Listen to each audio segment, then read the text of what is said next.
Good morning students. आज हम हिंदी की बुक रीड करेंगे। उसमें कहानी पंच परमेश्वर के बारे में मैं आपको शॉर्ट में बताने जा रही हूँ। तो स्टूडेंट्स आपने ध्यान से सुनना है। जुम्मन शेख और अलगू चौधरी दोनों बचपन से ही गहरे मित्र थे। दोनों एक दूसरे पर खूब विश्वास करते थे। जुम्मन शेख की एक बूढ़ी मौसी थी। मौसी के पास थोड़ी सी जायदाद थी। मौसी का कोई भी निकट संबंधी नहीं था, तो जुम्मन शेख बूढ़ी मौसी से वह जायदाद अपने नाम लिखवाना चाहते थे। वह मौसी की खूब आवभगत करते थे। जब बूढ़ी खाला ने ज़मीन की रजिस्ट्री जुम्मन शेख के नाम करवा दी, तो उसी दिन से बूढ़ी मौसी की आवभगत में कमी आने लगी। अब जुम्मन शेख और उसकी पत्नी बूढ़ी खाला को दिन भर कोसते रहते थे। दुखी होकर एक दिन खाला ने कहा कि अब नहीं सहा जाता, अब मैं पंचायत में जाऊंगी। पंचायत का नाम सुनते ही जुम्मन शेख मन ही मन खुश हो गया, क्योंकि उसे पता था कि पंचायत में फैसला उसी के पक्ष में आएगा। अब पंचों के बैठने पर बूढ़ी मौसी अपनी दर्द भरी कहानी पंचायत को बताने लगी। उसने बताया कि उसके पास जो थोड़ी बहुत जायदाद थी वह उसने जुम्मन के नाम लिखवा दी। पहले तो जुम्मन उसे भरपेट खाना देता था। जब रजिस्ट्री उसने जुम्मन के नाम करवा दी तो वह उसे खाना पीना देना भी बंद कर दिया और तन ढकने के लिए कपड़ा भी नहीं देता। तो यह सब बातें सुनकर अलगू चौधरी को सरपंच बनाया गया।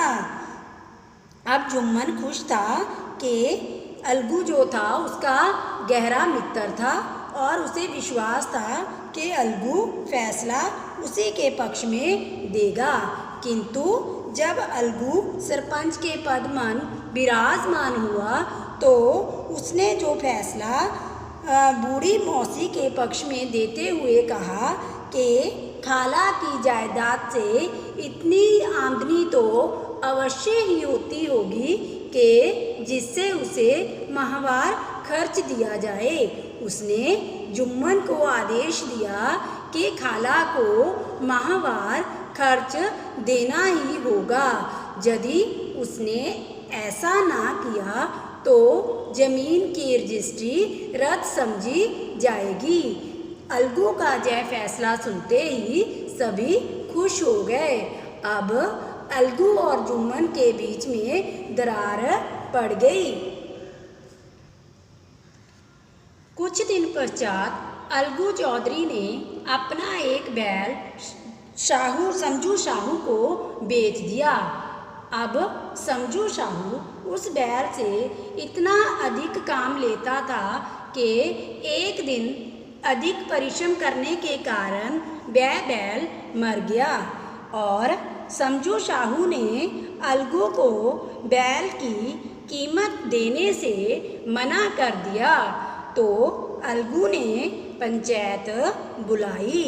अब उस पंचायत में सरपंच जुम्मन शेख को बनाया गया। तो अलगू को लगा कि अब फैसला उसके विरुद्ध होगा।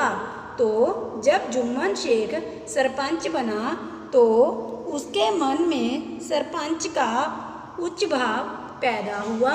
तो उसने सही न्याय करते हुए समझू शाहू से कहा कि जब अलगू ने तुम्हें बैल बेचा था तब बैल एकदम स्वस्थ था।